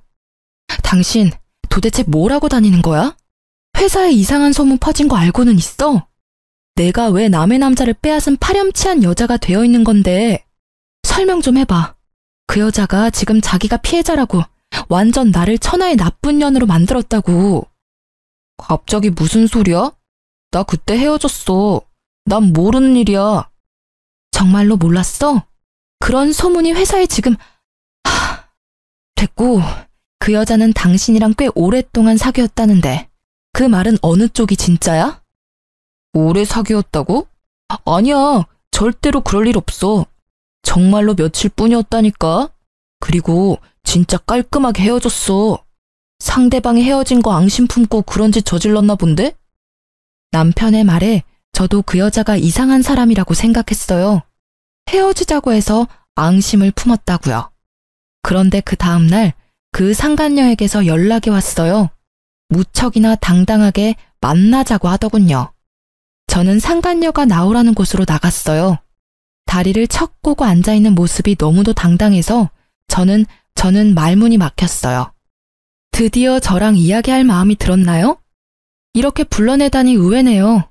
회사에서는 그렇게 부들부들 떨고 있더니. 뭐, 그때는 놀라서 그랬죠. 제가 보자고 한 이유는 간단해요. 그 남자랑 헤어져 줘요. 그는 여전히 저를 사랑하고 당신하고는 돈 때문에 결혼한다고 했거든요. 빨리 이혼하고 저와 만나고 싶다고 하기도 했고요. 만약 헤어져 주면 최소한 당신 이야기는 더 이상 퍼지지 않도록 해줄게요. 이미 퍼졌는데 더 이상 퍼지지 않도록 해준다는 건 큰 의미 없는 거 아시죠? 솔직히 저는 아직까지는 남편 말을 믿어요. 당신과 헤어졌다고 하더라고요. 최근까지 딴짓도 안 했고 당신 만나러 갈 시간도 없었어요. 아, 그거요? 혼자 시댁 자주 가지 않았어요? 그러고서 저한테 온 거예요. 가족한테는 거기 있다고 말해달라고 했고요. 전 그 집 사람들하고도 친하거든요. 그리고 혹시 못 믿겠으면 보실래요? 저랑 그 사람이 나눈 대화 내용? 상간녀가 보여준 톡 내용은 보는 동안 토할 만큼 역겨운 대화로 가득했어요. 더러운 기분에 결국 저는 화가 머리끝까지 났죠. 헤어졌다고 해놓고는 거짓말을 했으니 제가 돌아버리지 않겠어요? 그런 저에게 상간녀가 한마디를 때리더라고요. 솔직히 난 피해자잖아요. 잘 사귀고 있는데 당신이 내 남자와 바람핀 거니까. 게다가 돈으로 유혹해서 남자 뺏어간 가해자는 당신이고. 피해자라. 그렇게 치면 제 쪽이 더 큰 피해자 아닌가요? 저는요, 당신하고는 달리 그 남자 가족한테 소개받아서 결혼했어요. 분명히 말해두지만 저는 그 남자가 유부남이었다거나 다른 여자가 있었다면 절대로 결혼 안 했을 거고요. 이것만 보면 저는 혼인빙자 사기를 당한 거거든요? 맞잖아요. 당신 말대로 그 집안 사람들이 당신과 그 남자 사이를 인정하고 있었다면 저에게 왜 남자를 소개시켜 줬겠어요?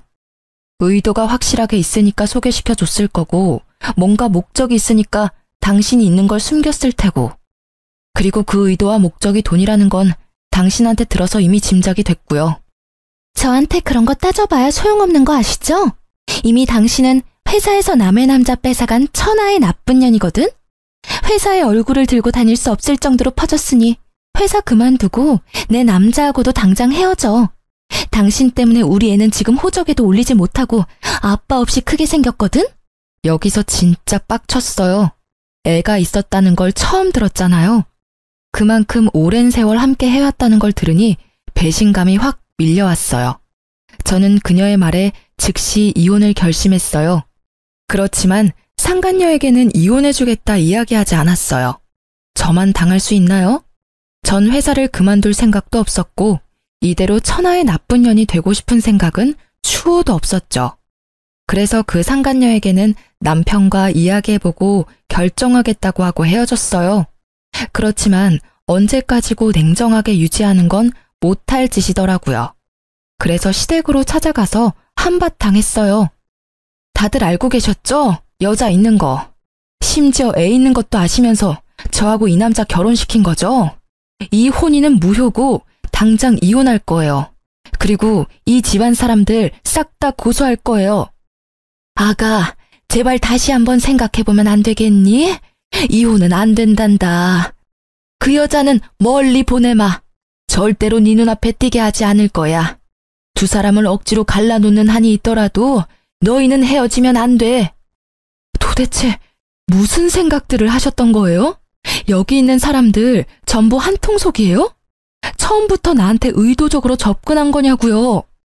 어쩐지 몇십만 원부터 몇백만 원까지 돈 빌려달라고 할 때부터 내가 알아봤어야 했는데 그 여자 한 말 중에 틀린 말이 없네요. 돈 때문이라더니 내가 미쳤지. 여보, 정말로 이혼은 안 돼. 그 여자랑 진짜 깨끗하게 헤어질게. 그리고 애도 어차피 호적에 안 올렸으니까 난 깔끔하잖아. 그러니까 제발. 깔끔 같은 정신 나간 소리를 하는 남편을 보며 저는 버럭할 수밖에 없었어요. 당신한테 제일 짜증나. 당신 헤어졌다고 해놓고 오늘 아침에 그 여자한테 보낸 톡에도 사랑한다고 적어보냈더라. 그리고 시댁에 간다고 한 날 빠짐없이 그 여자 집에 갔었다며? 그런 주제에 뭐? 이혼은 안 돼? 네가 안 된다고 하니까 더 하고 싶네. 그리고 헤어진다고? 저번에도 헤어진다고 해놓고 못 헤어졌으면서 이번이라고 그게 가능하겠어? 더 꽁꽁 숨겨놓고 찾아다니겠지. 한 번 속지 두 번은 안 속아. 결국 저는 저를 붙잡는 망할 놈의 집안 사람들을 다 뿌리치고 얼른 짐 싸서 친정으로 돌아오게 됐어요. 친정으로 돌아온 저는 진짜 미쳐버릴 것 같았어요. 머릿속에는 배신당했다는 생각으로 가득했고 비참함과 상처 입은 자존심 때문에 온통 복수하고 싶은 생각뿐이었어요. 두년 놈들과 그 가족들에게까지요. 정말 수치스러움으로 회사를 가는 것조차 힘들었지만 제가 나가지 않으면 정말 패배자가 될 것 같아서 이악 물고 출근했어요. 회사에서는 여전히 불명예스러운 소문이 가득했고 저는 그 소문을 의식하지 않으려 했지만 소문을 믿고 있는 사람들이 저를 의식하니 어쩔 수 없이 제 의도와는 다르게 시달리게 되더라고요. 그래서 저는 정면으로 부딪히기로 했어요. 우선은 상간녀를 만나기로 했죠. 이혼 준비 다 되셨어요? 남편도 나하고 이혼하기를 원하면 당신 말처럼 이혼해 줄 거야. 만약 남편이 이혼을 원하지 않으면 이혼은 안 할 거고. 그리고 당신이 요구한 이직은 절대 안 돼. 나도 나름의 커리어가 있고 힘들게 그 자리까지 올라갔거든? 상간녀는 회사를 그만두지 않겠다는 말에 불만족스러운 표정으로 저를 쳐다보더라고요. 게다가 이혼을 해주겠다고 했음에도 못 믿는 것 같은 표정으로 나를 쳐다봤어요. 그래서 말했죠. 의심하는 것 같네? 내가 전화해서 직접 물어볼게. 그럼 됐지? 저는 스피커폰을 켠 채 남편에게 전화를 걸었어요. 상간녀는 몰랐을 거예요. 이 남자가 저와 헤어지고 싶지 않은 이유를요. 그 사람이 이 여자를 만나서 놀고 먹고 하는데 필요한 돈은 우리 친정아버지 주머니에서 나온 돈이었거든요. 만약 지금 당장 이혼하면 남편 놈은 파산할 것이고 그 집안 사람들조차 당장 아버지에게 빌린 돈을 갚아야 했어요. 남편 놈은 그걸 알기에 저와 이혼을 절대 하지 않겠다고 버티고 있었던 거였죠. 저는 의기양양했어요. 그리고 남편이 전화를 받았죠. 이혼 준비는 잘하고 있어? 이혼 서류 작성할 거야. 여보, 제발 다시 생각해봐. 우리 이렇게 헤어지는 거 아니잖아. 응? 난 정말 당신한테 헌신을 다했다고 생각해. 물론 잠시 그 여자 꿰매 넘어가서 내가 미친 짓을 했지만 이제는 정말 반성했고 더 이상 만나지 않을 사람이야. 그러니까 부탁이야. 그런데 그러기엔 너무 멀리까지 오지 않았어? 그 여자 사이에 애까지 있다면서. 듣지 않았으면 정말 당신이랑 그 여자 사이가 아주 잠깐뿐이었던 걸로 오해할 뻔했어. 일부러 당신이 그렇게 말한 거 아니야? 정말로 그런 거 아니야. 그 여자애는 진짜 내가 모르는 애야. 나 호적 깔끔하다니까. 그 여자가 물귀신 작전 쓰는 거야. 나 말고 다른 남자 애일지는 누가 알겠어? 그렇게 남자 꼬시기 좋아하는 여잔데. 발 빼는 남편의 목소리에 기가 찼는지 상간녀가 제 폰에다 대고 크게 소리를 질렀어요. 야, 너 말 다 했어? 미친놈이, 네가 감히 우리 애를 들먹여? 친자 검사라도 해볼래? 그래서 강제로 친부되도록 만들어줄까? 너 헤어진다면서. 이 여자랑 헤어지고 나랑 만나겠다면서. 근데 왜 매달려? 내가 회사에 소문 안 냈으면 절대로 헤어질 일 없었겠네. 너 왜 거기 있어? 야, 설마 네가 와이프한테 그딴 이야기 꺼냈어? 회사에 소문은 왜 내고 난리야? 좋게 좋게 해결하려고 했는데 너 때문에 다 망했잖아. 6년을 너랑 만났어. 네가 이 여자랑 결혼하겠다고 했을 때도 잠깐 만났다가 헤어지겠다는 네 말까지 믿었어. 그런데 이제 와서 다른 소리를 해? 너 때문에 내가 미혼모가 됐는데. 내가 그래서 조용히 있으라고 했지. 왜 들쑤셔가지고 이렇게 일을 복잡하게 만들었냐고. 6년 참은 김에 좀 더 참지 그랬어. 사람이 왜 이렇게 생각이 없어? 내가 만나주는 것만으로도 다행으로 생각해야 하는 주제에. 뭐? 생각이 없는 건 너겠지. 난 내 자식 아빠 없는 애로 만들기 싫으니까. 당장 이 여자랑 헤어지고 나랑 혼인신고해서 애 호적에 올려. 만약 안 하면 당신이 무슨 짓 했는지 회사에 다 떠벌릴 테니까. 둘이서 참 흥미롭게 싸우고 있더라고요. 저와 이혼하기를 거부하는 남편과 제가 이혼하기를 바라는 상간녀의 싸움이요. 듣고 있자니 남편은 계속 저를 속이려 했고 상간녀는 남편의 뜻인 것처럼 저와 이혼하기를 바랬더라고요. 상간녀가 이야기하지 않았으면 저는 계속 이런 사실도 모른 채 남편과 거짓으로 가득 찬 행복을 누리고 살았겠죠. 언젠가 터질 폭탄을 안고 말이에요. 두 사람의 대화를 듣던 저는 두 사람의 싸움을 끊었어요. 싸움 다 했어? 이렇게 들으니 속이 다 시원하네. 조만간 이혼 서류 갈 테니까 도장이나 찍어줘. 그리고 이혼하면 소송은 물론 상간녀 위자료 소송까지 같이 할 거니까 돈은 두 사람이 잘 마련해놔요. 상간녀 소송? 당신이 무슨 권리로 상간녀 소송이래? 충분히 가능하지. 적어도 나는 저 남자랑 법적으로 부부거든. 당신이라는 여자가 있다는 걸 몰랐고 그 남자 가족들에게 속아서 결혼한 것이기도 하고 회사에서는 나쁜 소문 퍼뜨리는 것도 명예훼손으로 소송 가능하니까 그것도 잘 대비하고 있으라고. 근데 저 남자나 가족들한테 상간녀 소송비 내달라고 하기는 힘들 거야. 이혼하면 우리 아버지한테 빌린 돈부터 갚아야 하거든. 저쪽 집안에서 많이 빌려갔으니까 그거 갚으면 돈이 안 남을지도 모르지. 저는 친절하게 그렇게 이야기해주고 혼이 나간 얼굴에 상간녀를 놔두고 나왔어요. 그리고 다음날 직장에서 대놓고 그 상간녀에게 찾아갔어요. 이번에도 그녀의 동기들이 그녀 앞을 막고 있더라고요. 그냥 들으세요. 저는 이혼 서류 이미 보냈고 이혼하자고 했어요. 그러니까 그 남자 가져가세요. 상대방이 뭐라 하든 이혼할 생각이고 그 집안 사람들 다 혼인빙자 사기로 고소할 거니까. 그렇게 알고 계세요. 정말 이혼할 건가요? 네. 남이 씹던 껌 씹는 기분이 얼마나 더러운데요. 그러니까 다시 돌려드린다고요. 지금이라도 두 사람이 몇 년간 사귀었고 그 사이에 애까지 있었으며 저와 결혼 기간 중에 그 여자와 지속적으로 관계를 맺었다는 걸 알게 돼서 정말 다행이라고 생각해요. 다 그쪽 덕분이죠. 말을 뭐 그딴 식으로 해요? 당신이 남의 남자 뺏어놓고 이렇게 당당하게 구는 거 웃기지도 않아요? 계속 제가 뺏었다고 이야기하는데 전 저희 신우한테 소개받았어요. 당연히 미혼의 솔로라고 소개받았죠. 그렇게 반년 넘게 사귀고 결혼해서 1년을 더 지냈죠.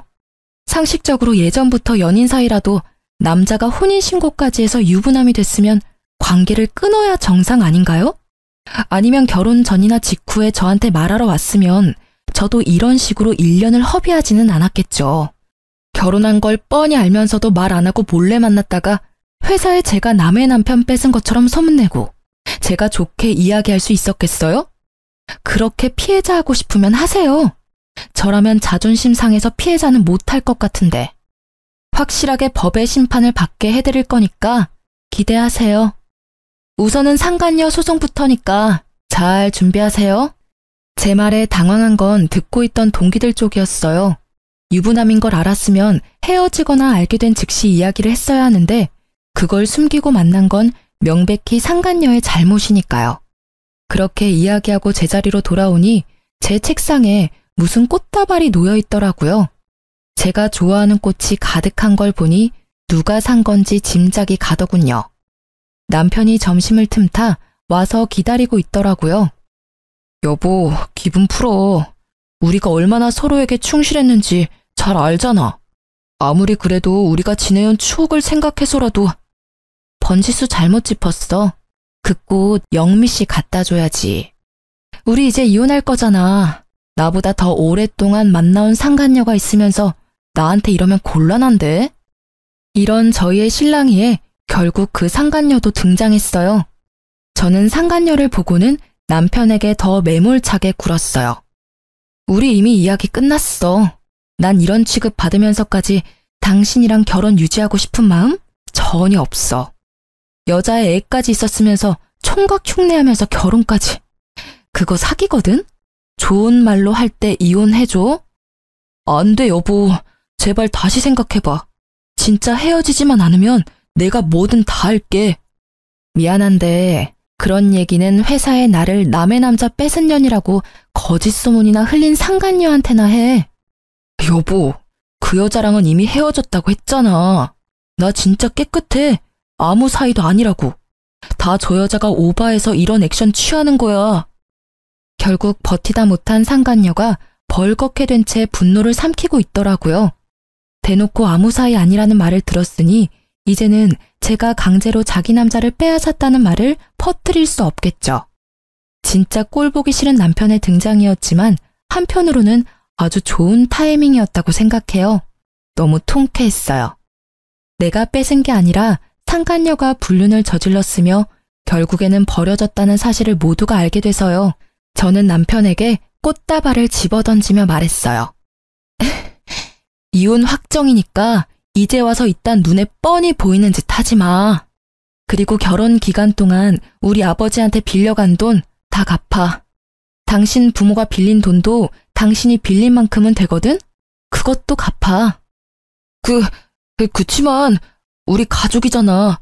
가족끼리 돈 빌린 건 빌린 거라고 보기에는 좀... 나랑 당신 사이면 그냥 넘어갈 수도 있겠지. 근데 당신 돈 받을 때 계좌에 넣어준 사람이 누군지 잊었어? 우리 아버지거든? 그리고 아버지가 항상 빌려주면서 천천히 갚으라는 문자 보냈지? 그건 갚아야 할 돈이라는 거지. 빌려준 사람이 갚기를 원하는데 왜 안 갚아? 돈 떼먹을 생각이면 그것까지 소송할까? 제 말에 남편 놈은 급히 손사래를 치며 그런 거 아니라더군요. 분명히 헤어지라고 했는데도 다시 만날 정도로 좋아한 여자였으면서도 돈을 갚아야 할 상황이 되니 여자며 애며 다 버리는 남자랑 살았다는 게 더 비참했어요. 정말로 나를 돈으로 봤나 하는 생각이 들었거든요. 그렇지만 이 사건을 통해 회사 분위기는 싹 바뀌었어요. 남편은 바람핀 찌질한 놈이 되었고 상간녀는 모두가 보는 앞에서 피해자 흉내내다가 진짜 피해자가 됐죠. 저는 외도 남편 참교육시킨 승리자가 됐죠. 저는 막타를 상간녀에게 때렸어요. 그때 상간녀의 얼굴을 잊을 수가 없어요. 이보세요, 영미 씨. 이 남자랑 헤어져 줄 테니까 둘이서 잘 사세요. 당신 말대로 이 남자가 돈 보고 결혼한 것 같으니까 재결합 걱정 같은 건 하지 마시고요. 그냥 이 사람이랑 이 사람 부모님이 빌려간 돈이나 잘 갚으라고 하세요. 저랑 헤어지면 알콩달콩 잘 살 거라니 다행이네요. 빚도 두 사람이 벌면 빨리 갚지 않겠어요? 제 말에 남편은 아차 싶은 얼굴이더라고요. 공개적으로 상간녀를 무시하거나 저격하지 않았다면 상간녀는 아마 돈줄이 되어줄 수도 있었겠죠. 그런데 이미 상간녀는 자존심이며 평판이며 다 무너진 상태고 남편은 건널 수 없는 강을 건넌 상황이 됐으니 결국 그 뒤로 회사에 퍼진 소문은 상간녀를 피해자가 아닌 상간녀로 만들어버렸고 저에게 회사를 그만두라던 상간녀가 회사를 그만두게 됐죠. 다 자기가 뿌린 대로 거둔 법이에요. 그러기에 온 동네 소문은 왜 내고 다녔을까요? 이후에 이혼 소송은 이보다 더 힘들었어요. 남편은 절대로 이혼 안 해주겠다며 난리를 쳤고 남편 가족들도 저를 설득시키려 했죠. 저는 상간녀가 있는 데다가 애까지 있는 걸 가족들이 알았음에도 저를 소개시키고 결혼을 시켰으니 모든 것이 시댁과 남편의 책임이 있다고 이야기했어요. 결국 이혼 소송은 저에게 유리하게 진행됐죠. 전 남편은 결국 이혼 후 가지고 있던 집을 팔아 친정아버지에게 돈을 갚았어요. 물론 시부모가 빌린 돈까지 싹 다 갚았어요. 왜냐면 시부모가 빌린 돈도 남편이 자기 계좌에서 받았거든요. 시부모는 끝까지 모른 채 하고 대학 동기였던 신우는 내가 벼르고 있다는 말을 전해 들었는지 한국에 들어올 생각도 없는 것 같더라고요. 그래서 SNS에 경고글을 남겼더니 아예 SNS를 삭제했더라고요. 나중에 연락이 오기를 자신은 오빠가 해달라는 대로 해줬을 뿐이라며 결백을 주장하더라고요. 근데 알고 보니까 전 남편이 소개해주면 명품 가방을 사준다고 해서 그랬다더라고요. 가족이 이래서 가족인가 봐요. 똑같은 족속들이거든요. 전 남편은 빌린 돈에 위자료까지 지급해야 해서 남은 돈이 없었던 것 같더라고요. 그런데 이후에 웃긴 일이 있었죠. 이런 일이 있었음에도 착실하게 돈 모을 생각은 하지 않고 이번에는 또 다른 여자를 찾아 다니더라고요. 결국 이번에도 돈 많은 여자 잡아서 편하게 살려고 하는 걸 보니 아직 정신 못 차리나 싶었죠.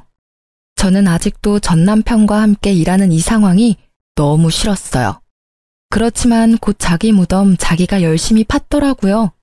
이혼 후 몇 달 되지 않아 한 여자가 회사 앞에서 고래고래 고함을 지르고 있더라고요. 이 사기꾼 같은 놈, 어떻게 할 거야? 내 돈 내놔.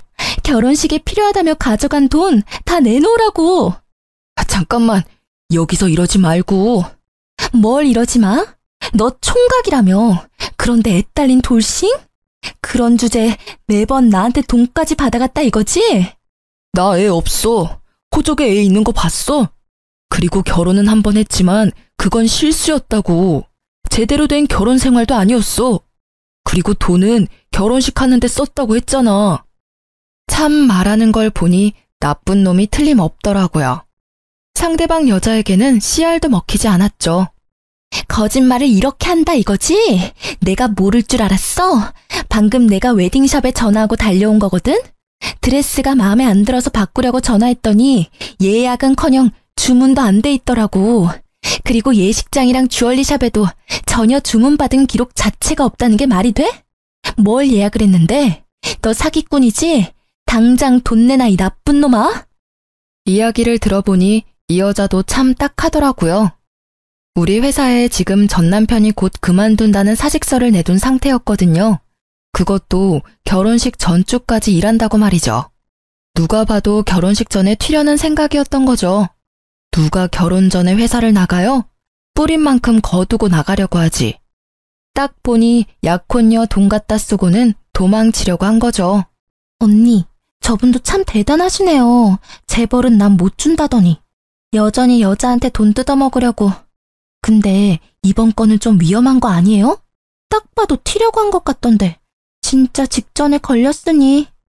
제 밑에서 일하는 후배의 말에 재미있게 구경하던 저도 대답했어요. 그러게나 말이다. 애 딸린 건 어떻게 알았을까 모르겠네. 호적에 안 남는다며 자기는 깨끗하다던데. 여자의 한이 얼마나 무서운지 얕본 거지. 그때 상간녀가 가만히 있었겠어? 분명히 이번에도 그 여자가 이야기했을걸? 그러지 않고서는 애 있는 거 모를 텐데. 두 사람 완전히 갈라졌다고 이야기 들었거든. 정말요? 진짜 무서운 사람들이네요. 근데 저분 별명 새로 얻은 건 알고 계세요? 무슨 별명? 카사노바라고. 그렇게 회사에 소문이 자자한데도 여직원들 꼬시려고 했다잖아요. 정말 뻔뻔하네. 얼굴은 어떻게 들고 다니나 몰라. 이번 일로 별명이 바뀔지도 모르겠네요. 이번에는 더 흉악한 단어로 바뀔지도? 아무리 봐도 사기니까 제비? 아니면 사기꾼이 되지 않을까요? 결국 여자가 전 남편을 데리고 어디론가 가더라고요. 알고 보니까 경찰서까지 가서 그 뒤로 조사차 여러 번 다녀오더라고요. 그리고 얼마 뒤 사직서를 냈던 전 남편이 사직서를 회수하고 싶다며 여기서 계속 일을 하고 싶다고 했대요. 그런데 회사에서는 이미 사직서 수리가 됐고 회사에서 이렇게 무리를 일으킨 사람을 데리고 있기 어려우니 다른 곳을 알아보라고 했다고 하더라고요. 그렇게 전 남편도 퇴사를 하게 됐어요. 그 뒤에 사람들이 제게 알려주기를 남편은 또 2달 만에 여자가 신고를 해서 퇴사 권고가 내려온 모양이더라고요. 저는 속이 다 후련했어요. 제 속을 타게 만든 두 사람이 다 퇴사했으니까요. 아직까지도 저는 그 두 사람으로 인한 트라우마에 시달려 혼자 지내고 있어요. 아버지가 이번엔 진짜 믿을 만한 사람을 소개시켜주겠다고 했지만 글쎄요. 이 정도로 당하고 나면 새로운 사람을 만난다는 게 무척 무섭고 어려운 일처럼 느껴지거든요. 제가 단순히 겁이 많은 것일 수도 있죠. 그렇지만 언젠가는 좋은 인연이 나타나지 않을까 하는 생각도 들긴 해요. 검증된 사람이라면 만나도 좋을 것 같다는 생각은 하지만 지금 당장은 아니라는 거죠. 눈 뜨고도 코 베인다는 말이 있잖아요. 저는 이번 이혼을 통해서 속이려는 놈 앞에서는 장사 없다는 걸 깨닫게 됐어요. 누가 이기겠어요? 작정하고 속이려는데. 어떤 사람들은 속아 넘어간 쪽이 잘못이라고 말하는 사람도 있지만 진짜 속이려고 작정한 사람들에게는 못 이겨요. 이 일 이후로 모든 일에 의심부터 하고 보는 의심병이 생긴 것도 어찌 보면 당연하죠. 어떠세요? 제 이혼 이야기를 들으니 욕이 나오시나요? 정말 회사 안에 소문이 파다하게 퍼졌을 때는 진짜 죽고 싶었는데 그래도 이렇게 수습이 되어서 다행이라고 생각해요. 물론 상처야 남았지만 그걸 알고 나서는 모두가 저에게 잘 대해주거든요. 은연중에 저를 비난했던 사람들이 제게 죄책감을 가지게 된 것인지도 모르죠. 그냥 모르는 척 그 호의를 받아들이고 있어요. 그 사람들도 그 상간녀의 꾀임에 빠진 거나 마찬가지니까요. 제 이야기를 들려드리는 건 돌다리도 두들겨보고 건너시라는 말을 해드리고 싶어서예요. 그리고 속았다고 자책하지 마시라는 것도요. 속는 사람이 잘못인 게 아니라 속이는 사람이 잘못인 게 당연하잖아요. 그러니 만약 누군가에게 속았다면 나를 탓하지 말고 상대방을 마음껏 탓하고 호되게 그 값을 치르도록 만들어주세요. 쓰다 보니 엄청 길어졌네요. 저의 이혼사 재미있었는지는 모르겠지만 읽어주셔서 감사합니다.